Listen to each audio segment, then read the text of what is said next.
The village sat quietly in the heart of the hills, where the green embrace of nature whispered through the trees. It was a place where the earth was rich and fertile, and the people, bound by tradition, lived in harmony with the land.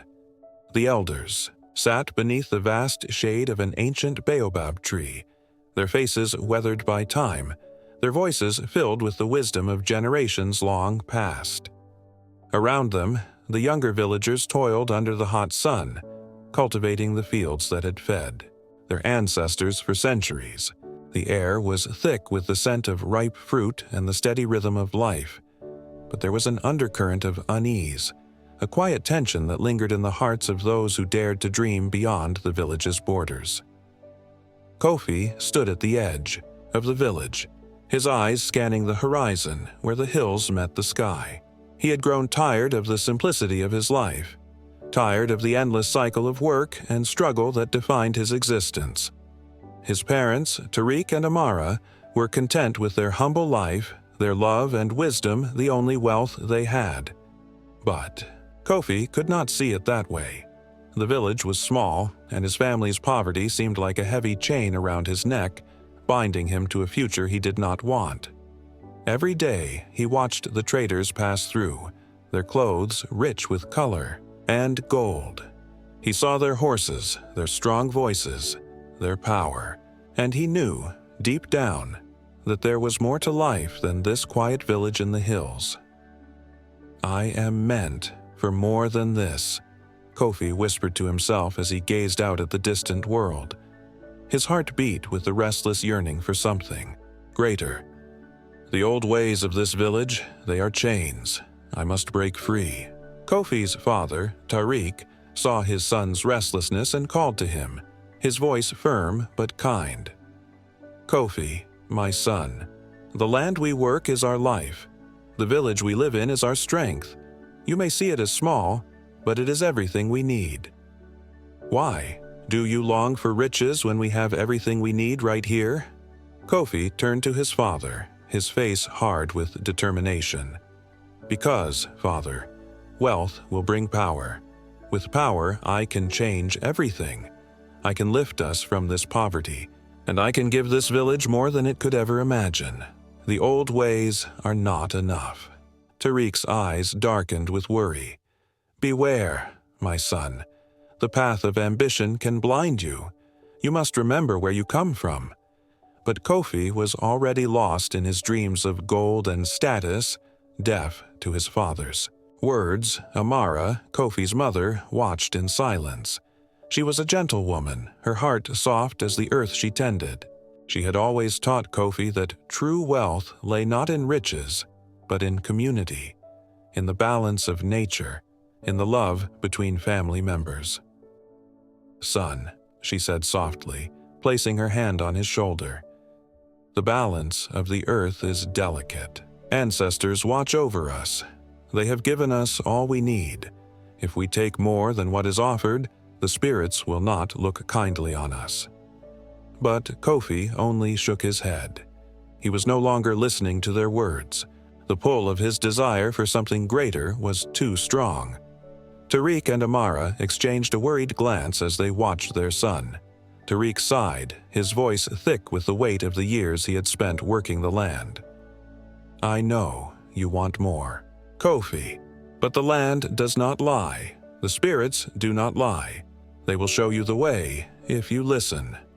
But Kofi only nodded, his heart far from the teachings of his parents. He had already decided that there was another way, an easier way, if only he could find it. As night fell, Kofi could not sleep. The weight of his desires pressed down on him, and the village's quiet rhythm seemed to suffocate him. He lay, wide awake, thinking of his future, thinking of the riches that awaited him beyond the hills. The next morning, Kofi ventured deep into the forest, a place the elders often spoke of with reverence and fear. There, amid the thick trees and the hum of the earth, he met an elder whose presence was both calming and unsettling. The elder was tall, with eyes like deep pools of wisdom and a voice that seemed to echo with the knowledge of the ages. He stood in the shadows, waiting for Kofi to approach. "You seek something, young man," the elder said, his voice soft but filled with power. "Something more than what your village can offer. You seek wealth, power, the riches of the world beyond." Kofi, intrigued but cautious, nodded. "Yes, I want to change my fate. I want to escape this life of struggle." The elder smiled, a slow, knowing smile. "I can give you what you desire. The power to change your future, the wealth to fill your heart's deepest wishes. But the price is steep, young man. It is a price that will cost you more than you can imagine." Kofi's heart raced. "What price?" "The future of your family," the elder replied, his gaze piercing. "Their legacy, their peace. The land you hold so dear will no longer be yours. But in exchange, I will grant you riches beyond your wildest dreams." Kofi's heart trembled at the thought. His family, his people. But the vision of power, of wealth, clouded his judgment. He could hear the promise of a better life, one free from struggle. Kofi stood at the crossroads of destiny, torn between love for his family and his desire for more. The elder's offer echoed in his mind, louder than the warnings of his parents. He wanted to be free from the chains of poverty. He wanted to rise above the struggle, but in his heart, a heavy sense of foreboding lingered. "I will accept your offer," Kofi said, his voice trembling with the weight of his decision. "I will take the riches. I will change my fate." The elder nodded, his smile deepening with understanding. "Then go, and know that the path you choose will lead you to places where even the spirits fear to tread." As Kofi turned to leave, the forest seemed to close in around him. His footsteps echoed loudly in the quiet, as if the earth itself were mourning his decision. He felt the weight of the choice settling upon him, a choice that would forever alter his life and the lives of those he loved. And as he walked away, a voice in the distance whispered, barely audible, "Beware, Kofi, for you cannot escape the consequences of your actions." With that, Kofi left the forest, the world before him brimming with possibility, but also with danger. This script follows the emotional journey of Kofi, capturing his internal conflict and the weight of his fateful choice. The language is simple, yet vivid, reflecting the rich traditions of African storytelling while maintaining accessibility for a broader audience. The buildup of tension and symbolism underscores the themes of greed, ambition, and the consequences of forsaking wisdom for personal gain. The village buzzed with excitement as the sun dipped low, casting a golden glow over the hills. Word had spread, and everyone gathered in the central square to witness the return of Kofi, the young man who had once left seeking a better life. Now, he returned adorned in fine robes that shimmered like the first light of dawn. His chest was heavy, with gold and jewels, and his gait carried the air of a man who had conquered the world. The villagers, once his peers, now gazed at him with awe and reverence. His presence felt like a divine blessing, a sign that the ancestors had smiled upon him. "Behold, Kofi," the elders called, their voices rising above the din of the celebration. "He has returned, and his wealth shines brighter than the sun itself." Laughter filled the air as the villagers danced in a circle, their feet moving to the rhythm of the drums. Women sang songs of praise, their voices soaring like the wind. Through the trees, children ran joyfully through the crowd, their faces filled with wonder at the sight of Kofi's riches. His name echoed through the village like a sacred chant, and for the first time, Kofi felt what it was like to be truly powerful, to be the center of attention. He stood tall, his chest swelling with pride as he surveyed the crowd. "This is my moment," he thought. "I have become everything I ever dreamed of. I am the one they will remember." His family stood at his side, but they seemed small in comparison to the wealth he now commanded. His father, Tariq, who had once been his guide, now appeared like a forgotten shadow. His mother, Amara, stood quietly beside him, her face filled. with an unreadable expression, but Kofi barely noticed them. All he could see was the admiration in the eyes of the villagers, their praise a balm to his soul. As the night grew darker, the firelight flickered, casting long shadows on the ground. Kofi's heart felt light, his spirits high, but a small part of him whispered a question. Is this all I am now? He brushed it away. He had everything he had ever wanted. As the days passed, the initial joy of his return began to fade, replaced by a growing sense of superiority.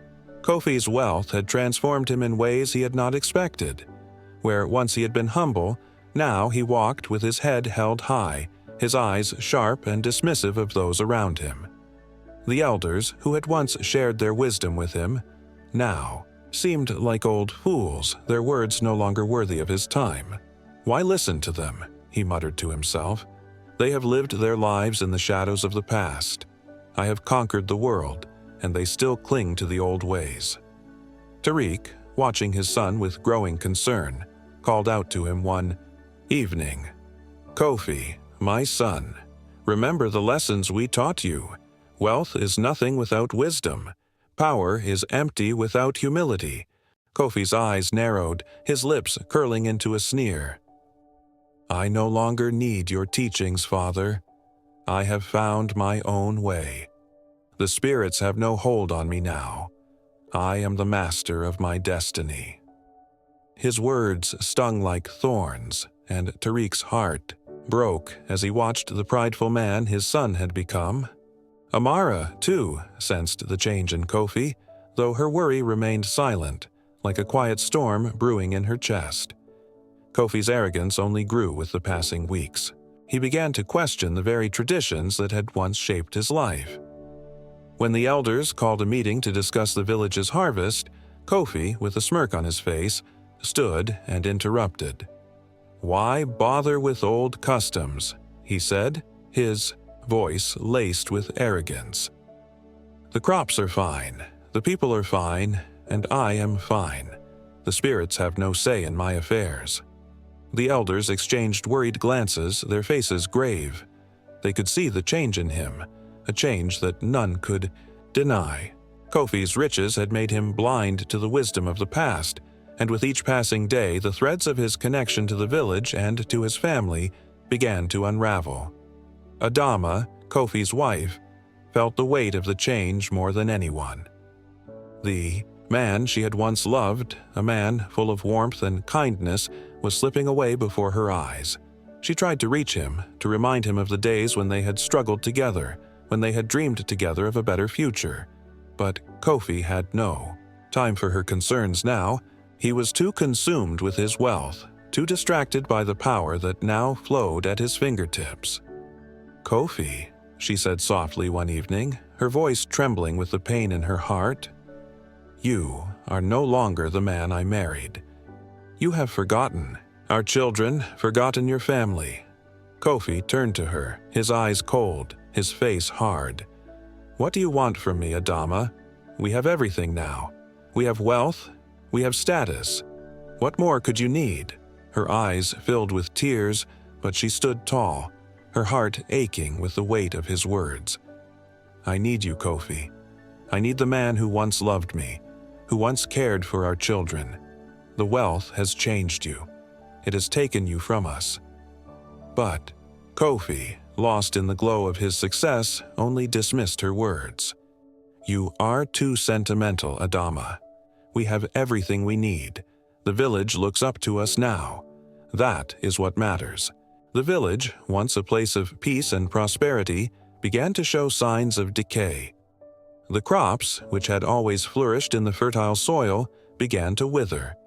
The river, once a lifeline for the village, ran low, and the fish no longer swam as they once had. The animals, once healthy and strong, fell ill, their bodies weakening for reasons no one could explain. The elders, who had watched over the village for generations, gathered in secret. The air was thick with worry as they sat beneath the baobab tree, the ancient tree that had witnessed the rise and fall of many generations. There is a disturbance, one elder said, his voice trembling. The spirits are angry. The balance has been broken. Another elder nodded. Kofi has ignored the teachings of our ancestors. He has forgotten the spirits, and now the land suffers. The village had thrived for generations because of the harmony between the people and the spirits, but that balance was now in jeopardy. The elders knew that the price for Kofi's greed was coming, and they feared what it would mean for the village. One day, Tariq took a deep breath and went to Kofi, his heart heavy with sorrow. "My son," he said, his voice soft but firm, "the wealth you have gained has come at a price. The spirits have been offended. The ancestors are not pleased with your actions, and the land is suffering because of it." Kofi, his heart swelling, with pride, scoffed, "You speak of spirits, of ancestors. I have power now, Father. I have riches. The spirits cannot touch me. I control my own fate." Tariq's heart broke as he looked into his son's eyes that had once been filled with love and humility, but now were clouded with arrogance. "You do not control the spirits, Kofi. The spirits control us all, and you have angered them." Kofi laughed, a harsh, bitter sound.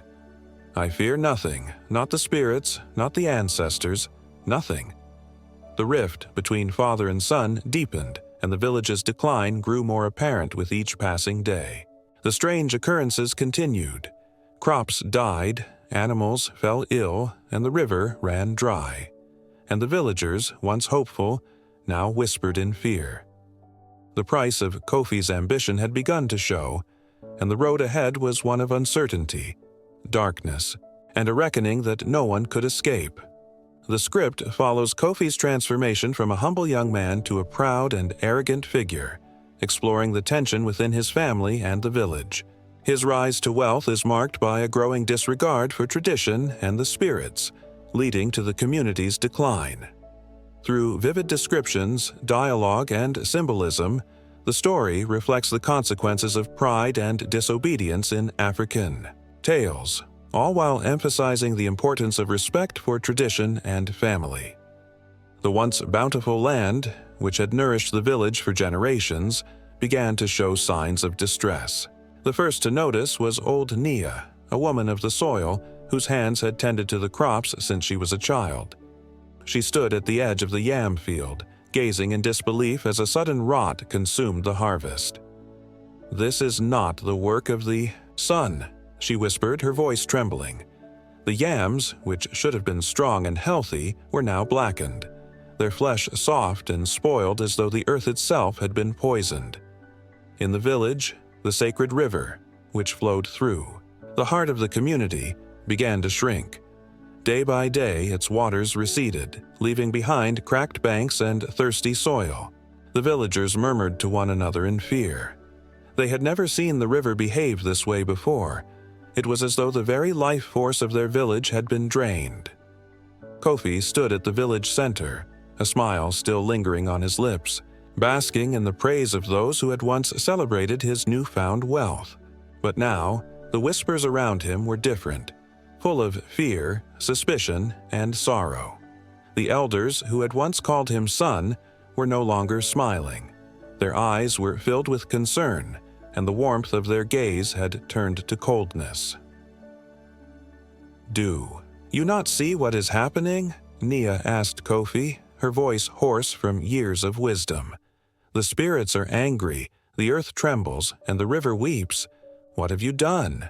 But Kofi, in his arrogance, waved her off. "You speak of spirits, but what power do they have over me now?" He laughed, his tone dismissive. "I have wealth, power, and strength. I have no need for the old ways." The elders gathered in the shade of a large baobab tree, their faces grim. They exchanged worried looks, for they knew the spirits did not take kindly to disrespect. "The balance has been broken," one elder, Kwaku, said softly. "The spirits will demand payment." The earth groaned beneath their feet, as though it, too, could feel the disturbance.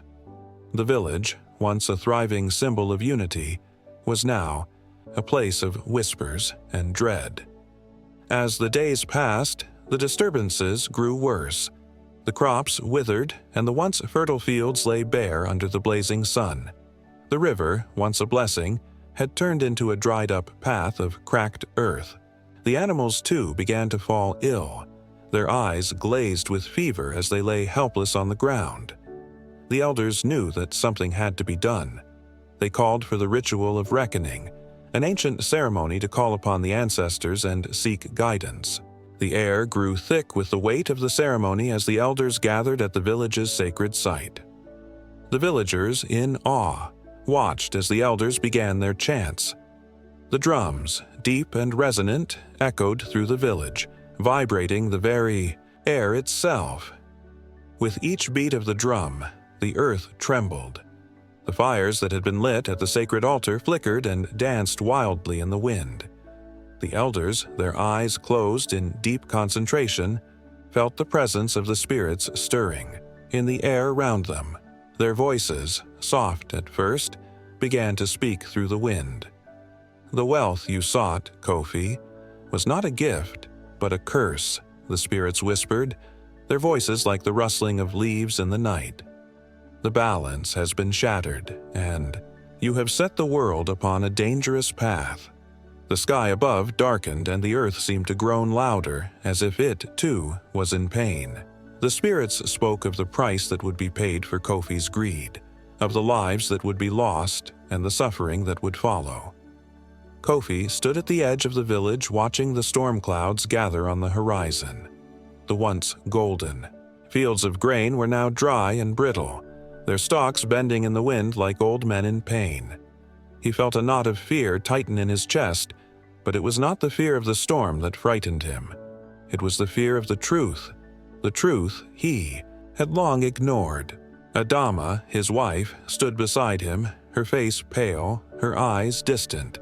The children, once full of laughter and light, now lay sick in their huts, their faces drawn with fever. Kofi could feel their pain, but it was not the physical suffering that pained him most. It was the realization that his ambition had cost them everything. "My love," Adama whispered, her voice cracking. "What have we done?" Kofi could not answer.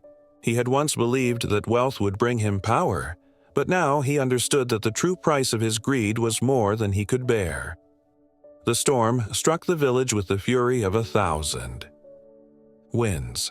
The trees were uprooted, their roots torn from the earth as the sky turned black with the spirit's rage. The river, which had once been a source of life, surged with power, its waters roaring like a beast unleashed. The houses, once symbols of prosperity, were torn apart as the winds howled, and the crops were completely destroyed, buried beneath the violent rains. Kofi stood at the heart of the village, watching helplessly as everything he had built, everything he had gained, was torn away in an instant.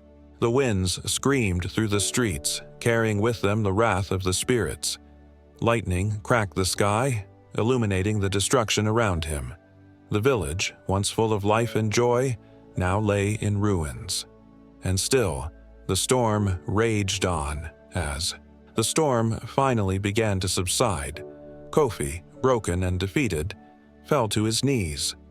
The village lay in ruins around him, and his family, once healthy and whole, now lay shattered by the curse he had brought upon them.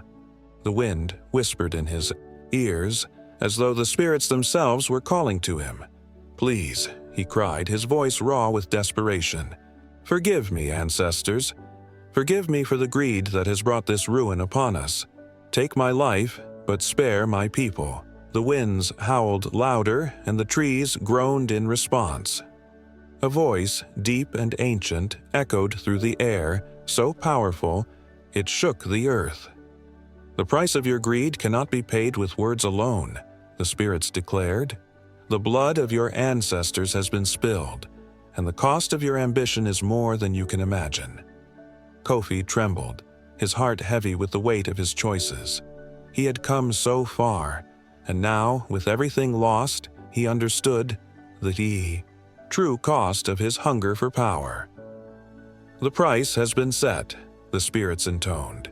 "You must make a sacrifice greater than wealth. Only then will the balance be restored."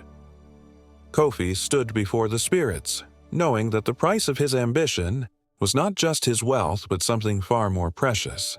The choice was now his, and the future of his people lay in his hands. In this moment of reckoning, Kofi faced the consequences of his actions.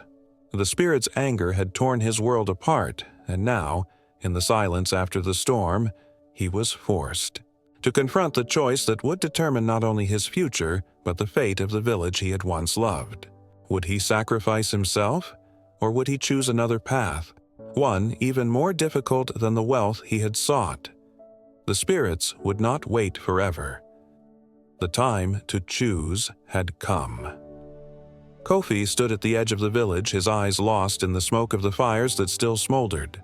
The land was barren, the river dry, and his family, once full of life, was now marked by illness and sorrow. His heart ached as he saw the devastation his greed had wrought. In the quiet of the village, only the sound of the wind howling through. The trees seemed to answer him, a mournful reminder of the price he had paid. The weight of his actions crushed him. The gold, the land, the wealth, none of it mattered now. It had come at the cost of his people, his family, and his soul. His wife, Adama, lay in their hut, sick with the curse he had brought upon them. His children, once so full of laughter, were now shadows of their former selves. "I have destroyed everything," Kofi whispered to the wind, his voice breaking. "I thought I could control the spirits, but I was wrong." The spirits, who had once blessed him with fortune, now demanded a reckoning. Kofi's body trembled with the realization that the only way to restore balance was to make the ultimate sacrifice. With his heart heavy and his spirit broken, Kofi stepped forward, offering himself to the spirits. "Take me," he cried, his voice carrying through the air, "but restore my family, restore this village." The sky above darkened, and the wind whispered in the trees as the spirits accepted his offering. Kofi's body fell to the earth, taken by the spirit world. But his spirit, bound to the earth, remained, wandering in the shadows, a constant reminder to those who would fall into the same trap of ambition and greed. His final act was one of deep humility, the cost of his pride and desire for wealth now clear. The love of his family, the unity of his people had been worth more than the riches he had sought. As Kofi's sacrifice was made, the storm that had torn the village apart began to ease. The wind softened, the sky lightened, and the earth, which had trembled under the weight of anger, began to heal. Slowly, the crops that had once withered began to sprout again, green shoots rising from the soil as though the land itself was breathing once more. The river, dry for so long, began to flow again, its waters bringing life back to the village. The people watched in awe as the land, which had been broken, began to flourish once again. But as the prosperity returned, so did the weight of sorrow. The scars of the past would never fade, and the villagers knew that the cost of Kofi's actions had been high. Adama, Kofi's wife, sat by the river, her face streaked with tears. The river, which had once been a symbol of life, now seemed to mock her. It flowed freely once more, but the joy she had once known was gone.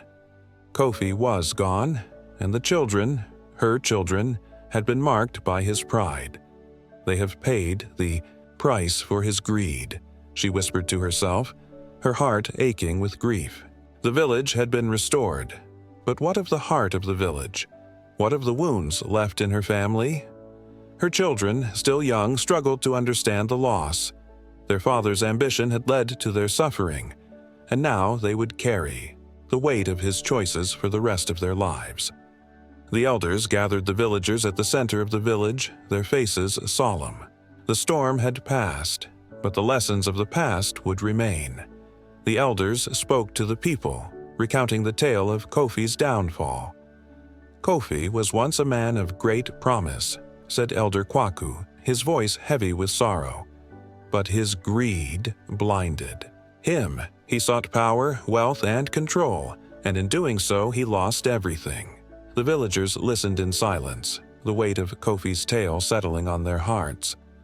"Let this be a lesson to all who follow," Kwaku continued. "The spirits are not to be controlled, and the earth is not to be taken for granted. We must honor our ancestors, for they are the guardians of our lives." The younger generation, their faces filled with understanding, knew that Kofi's story would be passed down for generations to come. It was a tale of warning, a tale of pride, a tale of the consequences of greed. The village, now beginning to rebuild, did so with a renewed sense of respect for the ancestors. The old ways, once ignored, were now cherished. The people knew that. To stray from the path of humility and respect for the spirits was to invite disaster. Kofi's story was shared around the fire, passed down through the generations, a reminder of the balance that must be maintained between the living and the spirit world. His tale would echo through the ages, ensuring that the mistakes of the past were never forgotten and that the price of greed was always remembered. The villagers gathered around the fire, their faces lit by its warm glow. The air was thick with anticipation. The storyteller, an elder with hair as white as the clouds, stood before them. His eyes glimmered with the wisdom of countless tales, and his voice, though strong, carried the weight of the generations before him. The winds seemed to hold their breath as he began. "Listen well, my people," he said, his voice deep and steady. "This is no mere tale to entertain you. It is a message from the ancestors, woven into the very fabric of Kofi's story. We must listen, for the truth is heavy, but it is necessary. The spirits have spoken through him, and their words are clear." The villagers leaned in, their hearts ready to receive the lesson. The storyteller's words became like a drumbeat, each one echoing in the air, stirring something deep within. His voice took on a solemn tone as he continued. Kofi's downfall began not with the storm or the fire, but with something far deeper. It began when he turned away from the wisdom of the elders. When one ignores the teachings passed down by our ancestors, they stray from the path. Greed, my children, is a dangerous thing. It blinds the heart, twists the mind, and leads one to forget what truly matters. The storyteller paused, his eyes sweeping over the gathered villagers, his gaze steady and filled with knowing. Kofi's hunger for wealth grew so great that it overshadowed everything. His love for his family, his respect for the spirits, all of it was lost in the shadow of his ambition. He betrayed the very traditions that had kept his people safe for generations. He lowered his voice as if speaking directly to Kofi's spirit. He thought that gold and power could fill the emptiness within him, but he found only destruction. For when you dishonor the land and the spirits, the balance is shattered, and there is no peace left to be found. The storyteller's tone shifted again, becoming even more powerful. The spirits, my people, never forget. They are not vengeful, but they see all. They are the watchers of the balance, and when it is tipped, they set things right. The consequences of Kofi's choices were not punishment, but a lesson. His fate was sealed the moment he chose to dishonor our traditions. He raised his hand, as though calling upon the ancestors themselves. The spirits did not strike him in anger. They simply returned the balance he had disrupted. His loss, his family's pain, the destruction of the village, it was not arbitrary. It was the price of his choices. And it is a price that none can avoid when the balance is broken. The villagers were silent now, their minds heavy with the weight of his words. The elder's voice softened, but the depth of it remained. Yet, even in darkness, there is light. For Kofi, despite his fall, sought redemption. He gave himself, not to escape his fate, but to restore what he had broken. He offered his spirit to the land, a true sacrifice, born not of pride, but of understanding. His act of humility was the final step in his journey. It was through his sacrifice that the land could heal, that the village could find peace once more. He paused again, the firelight flickering in his eyes. Remember this, my people.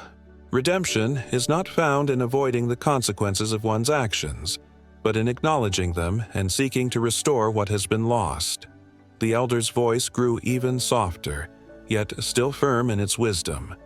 True wealth, my children, does not lie in gold or power. It lies in the love and unity of family and community. The path to true success is not paved with selfish ambition, but with the care we show for those we love. Kofi's ambition tore his family apart, and in the end, it was not his wealth that mattered, but the love and strength of those he left behind. He looked around at the villagers, young and old, his gaze filled with meaning. Let Kofi's story be a reminder to us all. The balance between our desires and our duties, between our personal dreams and our family's needs, must always be kept. For in the end, it is not the gold we amass, but the relationships we nurture, that measure the true worth of a life. The storyteller's voice dropped to a whisper. May we remember Kofi's tale, not as a story of loss, but as a lesson from the ancestors, for all who will listen. As the last word left the elder's lips, a profound silence filled the air.